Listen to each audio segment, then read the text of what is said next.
Hi, this is Stefania Saccomanni and I'm the Sales and Marketing Manager at FourthLine, and I'll briefly summarize which are the lessons learned, challenges and then the next steps that the FourthLine technical team has outlined after having supported different investment firms. First of all, they noticed that the interpretation of the operational resilience policy guidance has been very service-focused and not product-focused by some investment companies. Indeed, by adopting this approach, some firms may have missed crucial important business services because of looking at internal services first rather than looking at the end product as used by the client. Also, they pointed out that the lack of suitable management information to assist in establishing the size, scale, and complexity of firms added to the challenge of prioritizing important business services. Also, by first looking at important business services and not at the actual end-use product, it makes the intolerable harm more challenging to articulate due to the lack of visibility of how the end user would be impacted by the loss of access to the features of the product, like for example making cash withdrawals. In addition, a lack of clarity and/or definition around the intolerable harm makes it extremely difficult to set appropriate impact tolerances, which will prove problematic not just at the impact tolerance setting space but also testing.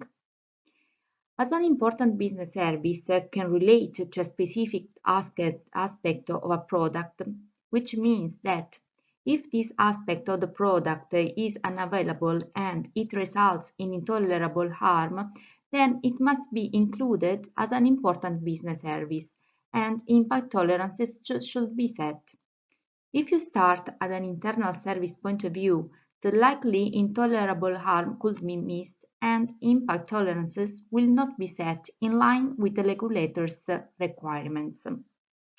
Also, investment companies must clearly distinguish between internal services like payroll, transversal services, it means services that can cross over various aspects of the firm like finance, and business services, the service that is actually provided to the end user, in order to set impact tolerances where potential intolerable harm is identified.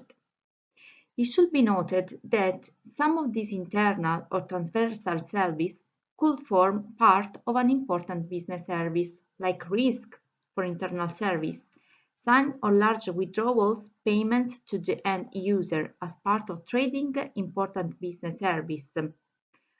However, as an internal service, risk itself would not be considered as an important business service in its own right. Another key finding has been that it is important to have a clearly defined start and end point from an important service point of view when it comes to mapping out the services and setting impact tolerances.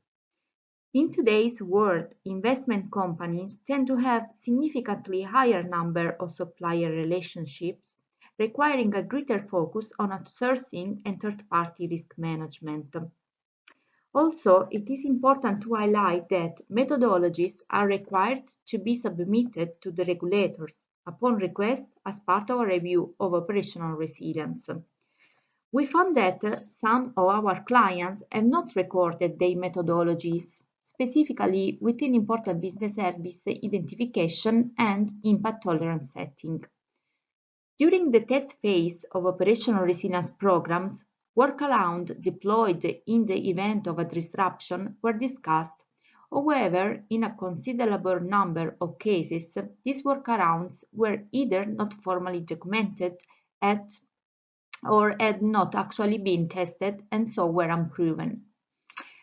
The last point I would like to notify is the fact that resilience-related metrics measurement were not readily available, making it difficult to determine the firm's current state of resilience.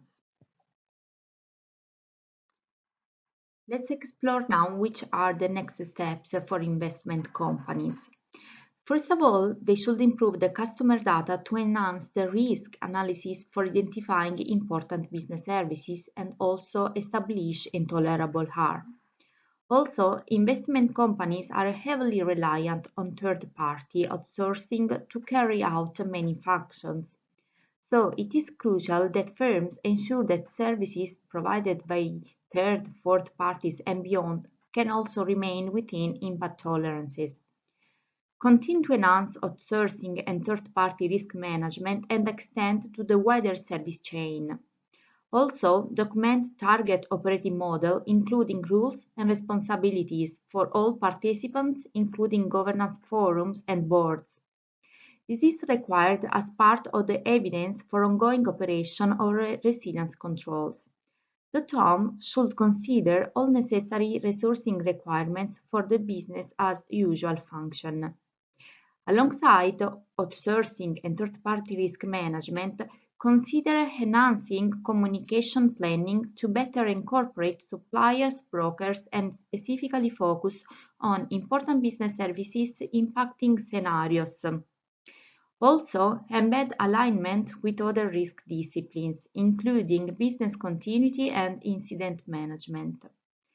Also, leverage lessons learned from the implementation period to fine-tune the methodology and approach to operational resilience. It's also important to increase sophistication of resilience testing and mapping to continuously improve resilience. And last but not least, the fact that investment firms should establish resilience by design into new products, new business services, transformation initiatives, and change management processes.